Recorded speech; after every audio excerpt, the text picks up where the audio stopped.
Growing up along the coast, the ocean becomes very familiar. It's not something you visit, but something that witnesses you. Personally, it has seen so many versions of me that sometimes it feels like a record of my life. As you can see, it got dark so fast, so forget sketching, but I did journal for a little bit, so that was nice. When I was younger, my family moved constantly. My parents were young, and with that came instability. We moved from relatives' house to apartments to entirely new cities, and then back again to my grandma's house. Every place felt temporary. Nothing stayed long enough for us to feel like home. The one thing that always felt consistent was the time we spent at the beach.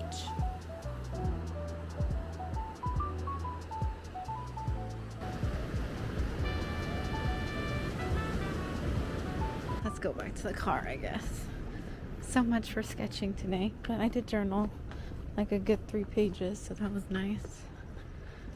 Now I'm walking back to the car. I'm gonna go to Trader Joe's and get some snacks. And yeah.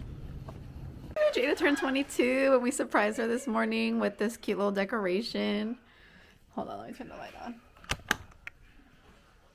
Look at how cute this looks. We went ahead and decorated everything for her. Her boyfriend just picked her up to take her on a little date. Look how cute. Happy birthday, Jada. Happy birthday, Raven. I can't swim.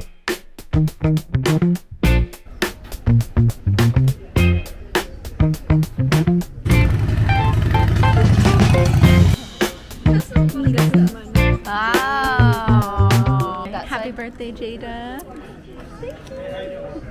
I'm feeling 22.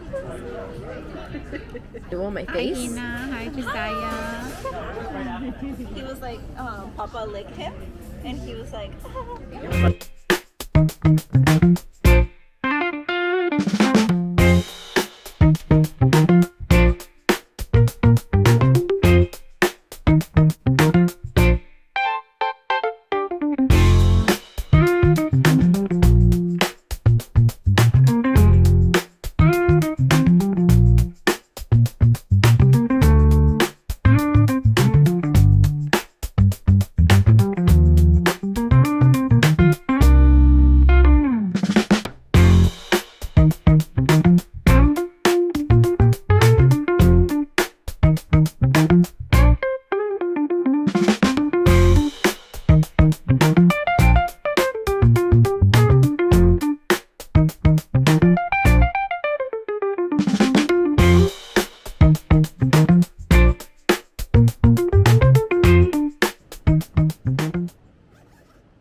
My stepdad loved to surf.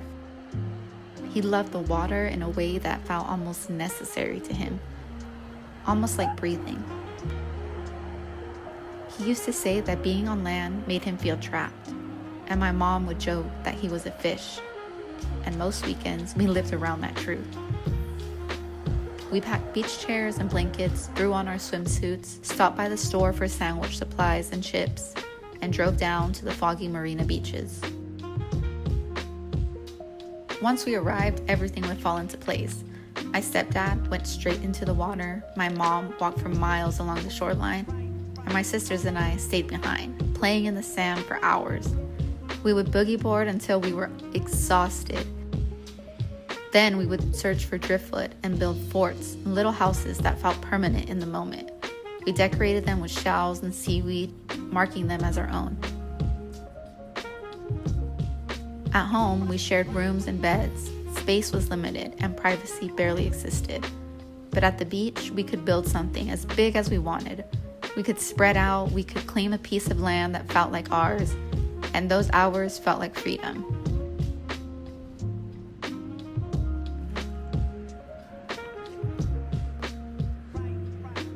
But as I got older, that feeling drifted. I started to hate the beach. I hated being dragged there and staying for hours. I hated that we couldn't leave when we wanted to, that we missed out on exploring other places because my stepdad wanted to surf and my mom just wanted to get us out of the house without arguing. It didn't matter how we felt about it.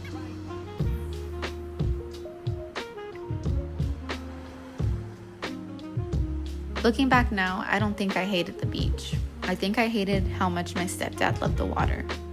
Sometimes it felt like he loved it more than us. And I couldn't understand why the ocean pulled him so strongly, why he preferred hours alone in the waves over being with his family, while he spoke so tenderly about the water and not us.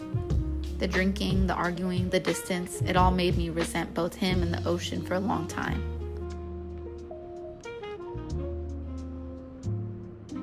Then in high school, we moved 3 times in less than 6 months.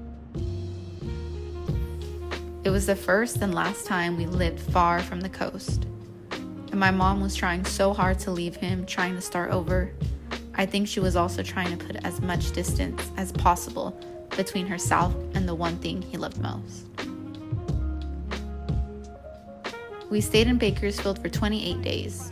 The heat was unbearable. The smell of manure hung in the air, and my sister's nose bled constantly from the dryness. Eventually, we couldn't take it anymore. We packed up, drove south, landing in San Diego. The day we arrived, my mom, my sisters, and I ran straight to the water. The moment our feet hit the sand, something in us settled, and we felt safe again.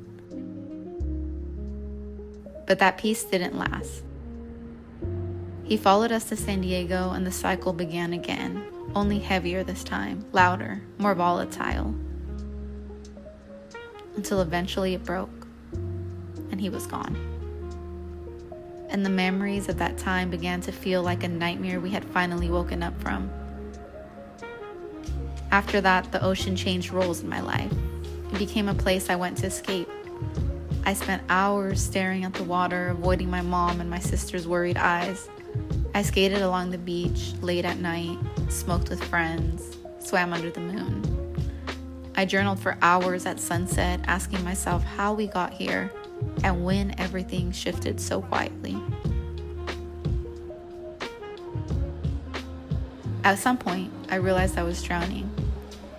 Not in the ocean, but in myself.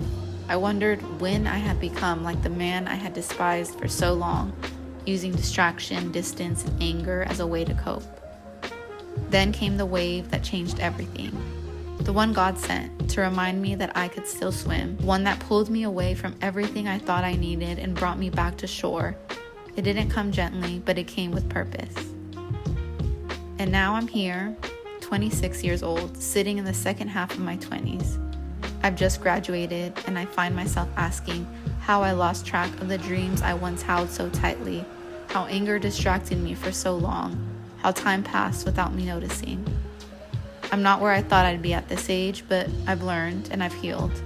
And for the first time in a long time, when I come to the water, I come back with hope instead of resentment, with imagination again. The version of me who built castles out of the sand, who read endlessly, who wrote stories, who created simply because she wanted to. The Delilah I was meant to be. Today, I leave my baggage in the sand and let the tide wash the footprints away. As the water moves forward, so will I. And this is me returning to my craft, to art, to design, to storytelling. This is the beginning of letting myself flow again.